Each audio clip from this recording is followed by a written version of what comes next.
Derek, I can't save into a 529. What if I save too much? What if I don't use that money? I'm going to have to pay taxes on the money that I don't use. And penalties. Penalties, Derek. Penalties. Ah! It sounds scary, but it's not as scary as it sounds. So find out why right after this.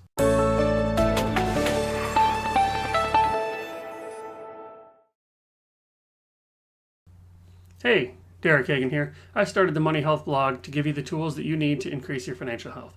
Thanks for joining me for another Money Health conversation. So, this reaction, this fear of saving too much because of the fear of paying penalties and taxes, this is far too common. And this kind of concept of how to use these 529s, these education accounts, it's a little bit misunderstood. So here's why it's not as bad as it seems. So first of all, think about a 529. A 529 has the owner of the account. That's you. You open the account. Anybody can put money in, and then you assign a beneficiary. The beneficiary is the one that's going to have the education expenses. It's usually your child. All right, it doesn't have to be, though. And it's kind of like a Roth IRA, if you're familiar with how this works. Money goes in after you've already paid the taxes. So you're never going to have to pay income tax on that ever again. You're never going to have to pay a penalty on that. Again, that's your money. There's nothing owed. There's no IOUs on it. So keep that in mind as you're going through this. If you've got money left over at the end of paying for college, okay, the money that you take out is going to have a portion of it that's your contributions. That's what you put in. That's never going to be taxed. The tax is only on the gains. The penalty is only on the gains. If you put $100 in and that grew to $110, okay, you pay taxes on $10 and you pay a 10% penalty on $10, not the whole amount.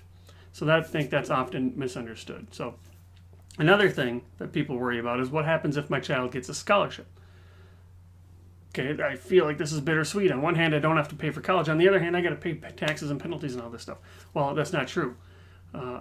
You do have to pay taxes on the gains, but again, that's only on the gains, and that's not so bad because the alternative, if you didn't use this education account, was to put it into a taxable account where you'd be paying taxes anyways, right? And the math might actually still work out in your favor because you get this benefit of tax deferral. But if your child gets a scholarship, there's no penalties. They don't penalize your child for getting a scholarship. Similar rule, same rule actually, applies if your child goes into the military or becomes disabled. Another option that you have is you can change the beneficiary whenever you want. So if you have your first child go to school and there's money left over, you can reassign the beneficiary designation to the second child. You can also assign it to yourself. If you want to go back to grad school, if you want to go get some training, you can always assign the beneficiaries yourself. And here's a great option, grandchildren. If you anticipate having grandchildren, you can always just leave that money in there and let it grow. And it's got 18 years to grow if your grandchild was just born. If your grandchild isn't even born yet, it's got almost 2 decades or more to grow without any more contributions. They call this a legacy 529 because grandparents get to leave a legacy and really give the grandchildren a leg up on paying for college. And who knows what that's going to be like 20 years from now, the cost of college. Okay, so consider all these things. Considering the fact that taxes and penalties only apply to the gains, you have a lot of flexibility and options when it comes to reassigning that beneficiary. It's not really as bad as it seems. So if education is something that you and your family value and helping pay for college is important to you, then working in a college savings plan into your overall financial life plan without the fear and anxiety of saving too much, well, that's just good money health.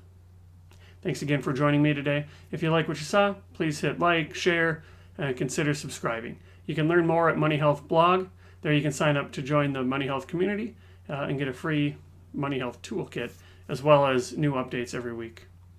If you feel like you're stuck and you think that individualized advice tailored to your specific situation would be helpful, I can help you through Hagan Financial. You can learn more at haganfinance.com.